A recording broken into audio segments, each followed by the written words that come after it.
শহর থেকে অনেক দূরে প্রকৃতিকে আলিঙ্গন করে গড়ে ওঠা জনপদ, বিশুদ্ধতা আর নির্মলতায় ঘেরা এক মায়াবী জীবন। সাথে কি এটা খাবার খাবার দুপুরের খাবার? দুপুরের খাবার। আচ্ছা, খোলামেলা পরিবেশে এভাবে খাবার খাইলে মনে হয় খাবার স্বাদ লাগে বেশি না? হ্যাঁ, স্বাদ লাগে। বাড়িতে খাইলে যে স্বাদ, তার চেয়ে বেশি স্বাদ এই মাঠে তার থেকে বেশি স্বাদ এই মাঠে খাইলে। মাঠে খাইলে। আচ্ছা, কি দিয়ে খাইতেছেন আজকে? এই যে মাছ আছে, শাক ভাজি আছে, কপি, আলু, মাছকালের ডাল, তারপরে এই যে কি বতা, ফেসারি কালের শাক ভর্তা। ওটা বাহ, মাশাআল্লাহ, খুব সুন্দর খাবার।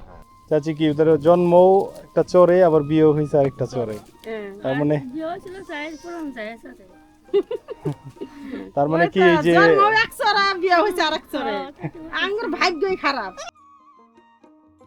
চরাঞ্চলের জীবন, যাযাবর বসতি, যে জীবনের সাথে মিশে আছে নদী আর খেয়া নৌকার গল্প।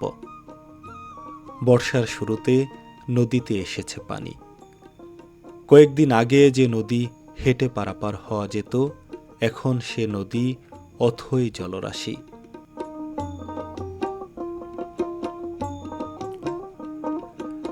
নদীর ঢেউ কখনো শান্ত, কখনো উত্তাল। বাতাসে কাঁচা মাটির গন্ধ, দূরে বৃষ্টির আবেশ মিলেমিশে এক অপার্থিব অনুভূতি সৃষ্টি করেছে। যে দৃশ্য দেখিয়া মনে হচ্ছিল এ যেন বাংলার এক জীবন্ত জলরঙের ছবি। নদীতে জেলেরা মাছ ধরছে, দুপাশে সবুজ তৃণভূমি, মাঝখানের এক ছোট্ট খাল ধরে আমরা যাচ্ছি কালীপুর চরে। অবশেষে নৌকা ঘাটে এসে ভিড়ল। চারদিকে কাদামাখা পথ, সবুজ ঘাস আর নদীর গর্জন। আজ আমাদের সাথে আমরা নিয়ে এসেছি আমাদের মোটর বাইক। নৌকা থেকে মোটর বাইক নামাতে খুব সাবধানী হতে হয়। আমিও খুব সাবধানে নৌকা থেকে মোটর বাইক নামালাম। এ যাত্রায় আমাকে সহযোগিতা করল নৌকার মাঝি।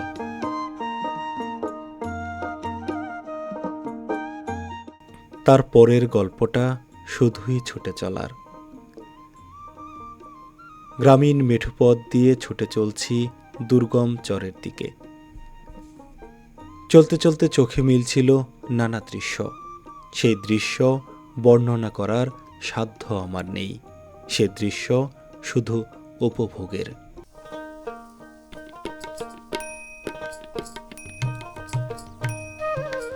পারিবারিক ছোট্ট একটি ছাগলের খামার তো আপনাদের, না? কয়টা আছে এখানে? 15টা। এই যে সামনে যে ছোট্ট একটি ছাগলের খামার, এখানে 15টি ছাগল, সবগুলোই তো আপনার নিজের? আচ্ছা, যাক, মাশাআল্লাহ। চরের এই বাড়িগুলো মূলত ভাওয়ার বাড়ি, যেটিকে চরের মানুষেরা গোলবাড়ি বলে। গোলবাড়ি বলতে আবাদ মৌসুম ওঠানো আর গবাদি পশু লালন পালন, এই কাজগুলোকে কেন্দ্র করে গড়ে ওঠে ভাওয়ার বাড়িগুলো। সকালবেলার কাজ। সকালবেলার কাজগুলোর মধ্যে অন্যতম হল গবাদি পশু নিয়ে মাঠে যাওয়া, সেই সন্ধ্যা পর্যন্ত। গবাদি পশুগুলোকে খাইয়ে আবারও ফিরবে গোয়াল ঘরে। গবাদি পশু পালন চরের মানুষের অর্থনীতির বড় সহায়ক।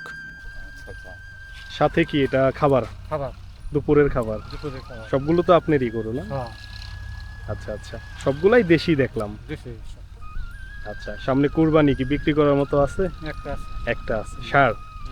আচ্ছা আচ্ছা, এইভাবে কি প্রতিদিনই গরু নিয়ে মাঠে যান? হ্যাঁ, আবার ফিরেন কখন? সন্ধ্যার দিকে। একদম মাগরিবের আগে আগে। কৃষক চলছে গরু নিয়ে, মাথায় খাবারের পোটলা। দুপুরবেলা কোনো গাছের নিচে বসে খেয়ে নিবে তার খাবারটুকু। ধীর গতিতে এগিয়ে চলছে গরুর পাল, পেছনে রাখাল বালক। সন্ধ্যা নামার আগে ঠিক এভাবেই আবার ফিরবে ঘরে। বছরের পর বছর থেকে গ্রাম বাংলায় এক রীতি গড়ে উঠেছে। গ্রামীণ মেঠোপথ, মেঠোপথের দুপাশে গ্রামীণ বসতি। সামনের রাস্তায় ঘোড়ার গাড়ি নিয়ে যাচ্ছে মালামাল। পথের দুধারে নানা কাজে ব্যস্ত গ্রামের কৃষকেরা। পথের পাশেই কেউ আবাদ করেছে সবজি, কেউ বপন করেছে নানা শস্য। তার পাশে এক সুন্দর প্রকৃতি, সেই প্রকৃতির মাঝে কাঁচা পাকা বাড়ি। কারো বাড়ি তৈরি হয়েছে সন দিয়ে, কারোর বাড়ি টিন। ঠিক এভাবেই মাথা গোজার ঠাঁই তৈরি করে নিয়েছে গ্রামের এই মানুষেরা। চারপাশের প্রকৃতি এক অপূর্ব রূপ ধারণ করেছে। হালকা বাতাসে গাছের পাতা দুলছে, আকাশে সাদা মেঘের ভেলা। এ দৃশ্যগুলো শুধু চোখে দেখা যায় না, অনুভবও করতে হয়। গ্রামের এই সরল জীবন কষ্টে ভরা হলেও এর মাঝে এক ধরনের নির্মল সুখ আছে। সেই সুখ উপলব্ধি করতে হয় মন দিয়ে। গহীন চরের খুব সাজানো গুছানো একটি বাড়ি। এখন আমরা যে বসত ভিটার সামনে, এই বাড়িটি আসলে মূলত গবাদি পশু দিয়ে ভরপুর। এই যে বাড়ির ঠিক উঠোনে গবাদি পশু, গরুর 2টি ছানা বাছুর শুয়ে আছে, আর ঠিক তার সামনে আউরি ঘরের নিচে গবাদি পশু ঘাস খাচ্ছে। ঘাস বলতে আসলে ভুট্টার যে পাতাগুলো, সেগুলোই বর্তমানে ঘাস হিসেবে ব্যবহার করছে চরের মানুষেরা। আমরা যদি একটু পেছনে দেখাই, দেখুন কত সুন্দর একটা সিনারিও, সাজানো গোছানো কৃষাণ বাড়ি। এপাশে যে বাড়ি, সে বাড়িতে বস্তা করে রাখা পেঁয়াজ, ভুট্টা সহ নানা ধরনের ফসল। মাঝখানের খোলামেলা সাজানো গোছানো একটি উঠান বাড়ি। এপাশে রয়েছে খড়ের গাদা, তার পাশে আরও কয়েকটি বাড়ি। ঠিক মাঝখানে দাঁড়িয়ে মনে হচ্ছে এটি যেন ছবির কোনো দৃশ্য, ঠিক যেন কোনো দক্ষ চিত্রশিল্পীর হাতে আঁকা নিখুঁত চিত্রকল্প। চরের মানুষের দুঃখ দুর্দশার বাইরেও যে এক সুন্দর সাজানো গোছানো জীবন আছে, তারই প্রমাণ করে এই ছোট্ট কৃষাণ বাড়িটি। এই মানুষগুলো রয়েছে ওপারে আরও একটি নিবাস। যখন ভরপুর বর্ষা থাকে এই চরাঞ্চলে, তখন এই মানুষগুলো চলে যায় তাদের ওপারের নিরাপদ আশ্রয়ে। ঠিক এভাবেই বছরের পর বছর থেকে এই দুর্গম চরাঞ্চলগুলোতে গবাদি পশু লালন পালন করছে চরের এই মানুষেরা। অতি সাধারণ জীবনযাপন। চরের পরিশ্রমী এই মানুষগুলো খুব সাদামাটা জীবনযাপনে অভ্যস্ত। ঠিক তেমনি আমরা যে বাড়িতে এসেছি, সেখানেও তার ব্যতিক্রম নয়। থাকার জন্য ছোট্ট একটি আয়োজন আর গবাদি পশু, সব কিছু মিলে এক সংসার তৈরি হয়েছে এই দুর্গম চরাঞ্চলে। যে সংসারের মায়া ত্যাগ করতে পারে না এই পরিবারগুলো। বছরের পর বছর এই দুর্গম চরাঞ্চলে বসবাস করছে নানা ধরনের প্রাকৃতিক দুর্যোগ আর প্রতিবন্ধকতার মাঝে। সামনে বর্ষা, নদীতে পানি বাড়তে শুরু করেছে। বর্ষায় প্লাবিত হবে এই দুর্গম চরাঞ্চল। তখন বসত ভিটা গবাদি পশু সব কিছু নিয়ে এক বেকায়দায় পড়বে এই মানুষগুলো। কাকার বাড়ি কি এখানেই নাকি অন্য কোনো পাশে?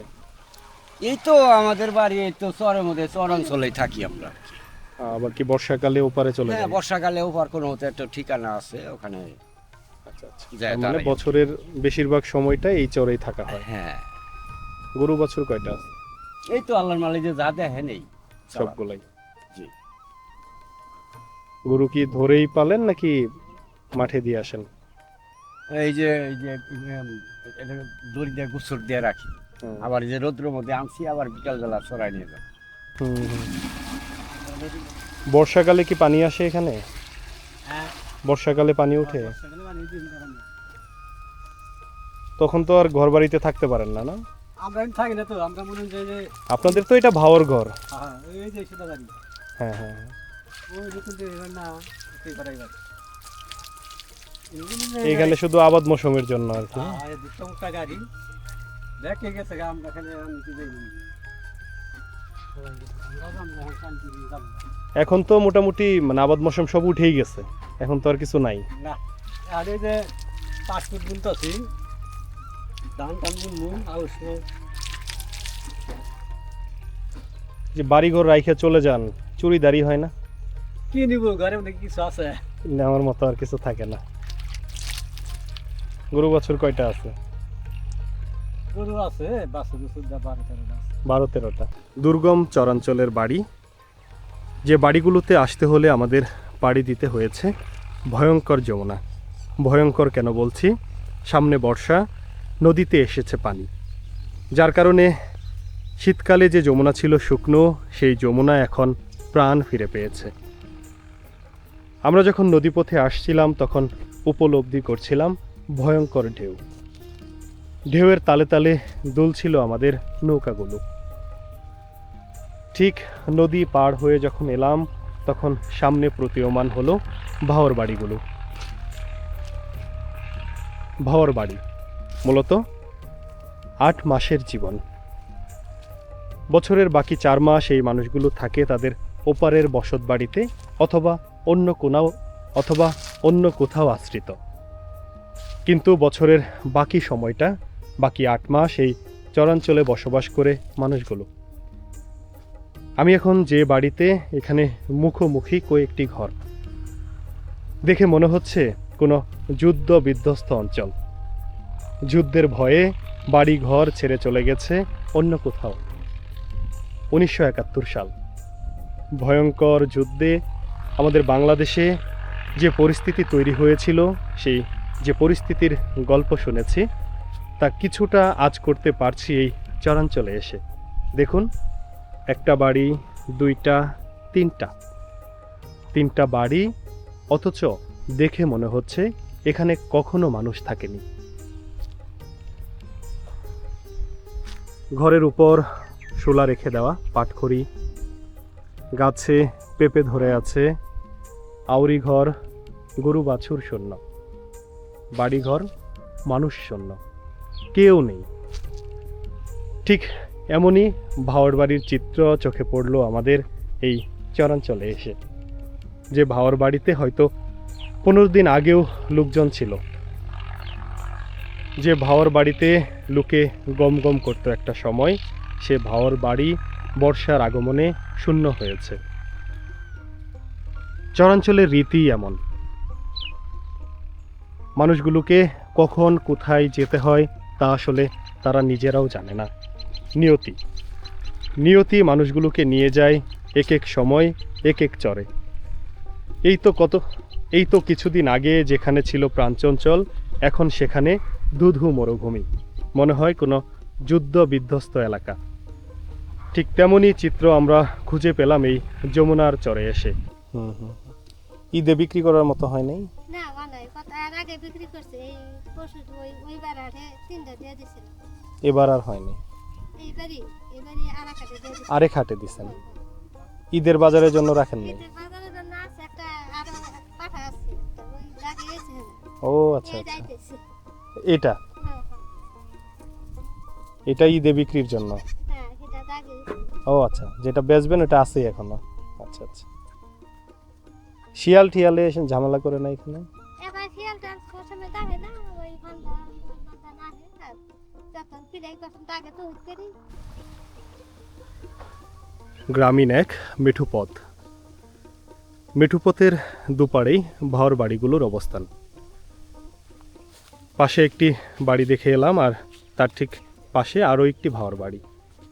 এই যে ছোট্ট একটি আয়োজন, গবাদি পশুয়ে ভরপুর, আর তার ঠিক পাশেই গ্রামীণ মেঠোপথ।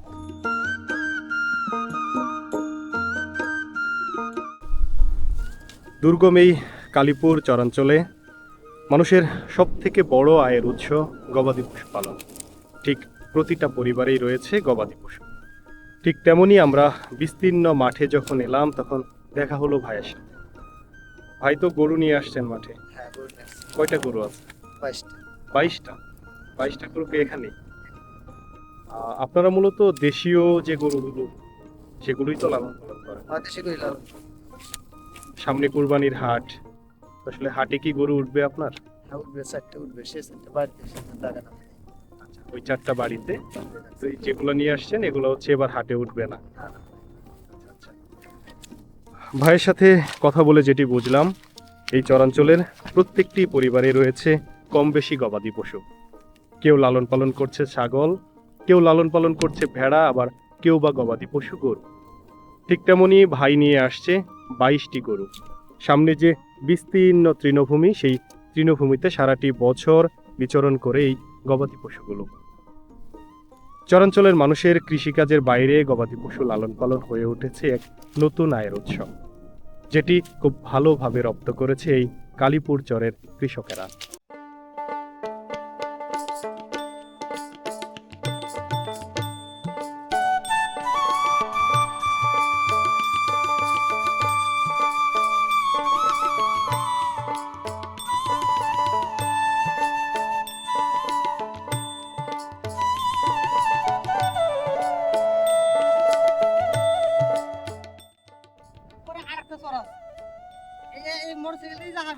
এটা কি কি জাতের কলা? এটা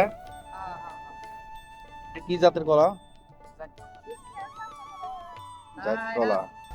চরের এই বাড়িঘরগুলো অনেকটাই রুক্ষ। এর বড় কারণ চরের এই মানুষেরা এখন বাড়ি ছাড়তে শুরু করেছে। আপনাদের মনে হতে পারে বাড়ি কেন ছাড়ছে। একটু আগে যেটি বলছিলাম, এই বাড়িঘরগুলো আসলে ভাওয়ার বাড়ি। বর্ষাকালে এই বাড়ির মানুষেরা চলে যায় তাদের ওপারের আশ্রিত কোনো জায়গায়। সামনে বর্ষাকাল, নদীতে পানি বেড়েছে। মৌসুম শেষের দিকে যে আবাদ মৌসুমগুলো মৌসুমে করেছিল সেগুলো ইতিমধ্যে ঘরে উঠেছে। বাড়িঘরগুলো ফাঁকা পড়ে আছে, মানুষ নেই। এই মানুষেরা চলে গেছে তাদের ওপারের বাড়িঘরে। এই যে একটি বাড়ি পড়ে আছে, আউরি ঘর, টিউবওয়েল, কলা গাছ, আর এই যে তালাবদ্ধ বাড়ি। নিজেদের খাওয়ার জন্য যে সবজিগুলো করেছিল সেই সবজি গাছগুলো এখন মরতে নিজেদের খাওয়ার জন্য যে সবজি গাছগুলো লাগিয়েছিল সেগুলো এখন মরার পথে। অযত্ন আর অবহেলায় পড়ে আছে বাড়িঘরগুলো। এভাবে আরও কয়েক মাস। তারপর যখন এই চরাঞ্চল থেকে পানি নেমে যাবে, তখন আবারও একে একে আসতে শুরু করবে এই পরিবারগুলো। তখন এই বাড়িঘরগুলোতে প্রাণ ফিরে আসবে। ভাওয়ার বাড়ি বছরের 8 মাস কর্মচঞ্চল থাকলেও বাকি 4 মাস, বিশেষ করে বর্ষাকাল, তখন এই বাড়িঘরগুলো একদমই নিষ্প্রাণ। বিস্তীর্ণ চরাঞ্চল, মাইলের পর মাইল শুধু আবাদি জমি আর আবাদি জমি। এই যে সামনে বিস্তীর্ণ ফসলি জমি, কোনো জমিতে চাষ হচ্ছে, কোনো জমি পতিত পড়ে আছে। সামনে বর্ষা, তাই তো অনেক কৃষক আবাদ মৌসুম করবে না চরের এই জমিগুলোতে। এই যে বাড়িঘরগুলো, ভাওয়ার বাড়ির মূল গাছপালা বলতে কলা গাছ আর পেঁপে এবং বিভিন্ন সবজি জাতীয় গাছ, সেগুলো এখন জরাজীর্ণ, কারণ অযত্ন আর অবহেলা। বাড়িতে যদি মানুষ না থাকে তাহলে যত্ন করবে কে?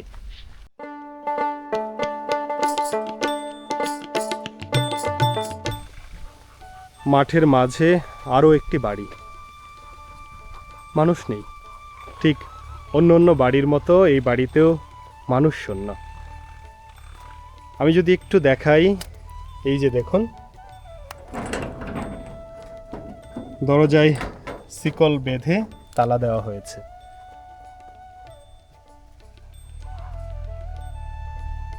এই তো, এটি হচ্ছে এই বাড়ির চিত্র। এখানে হয়তো গবাদি পশু থাকতো, আর এই যে চৌকি রাখা, এখানে মানুষ বসবাস করত। এখন তালাবদ্ধ। এটা এটা কি জানি কয় না। দেশি কলা, জাত কলা ভালো, হ্যাঁ হ্যাঁ আপনার গাছের। হ্যাঁ।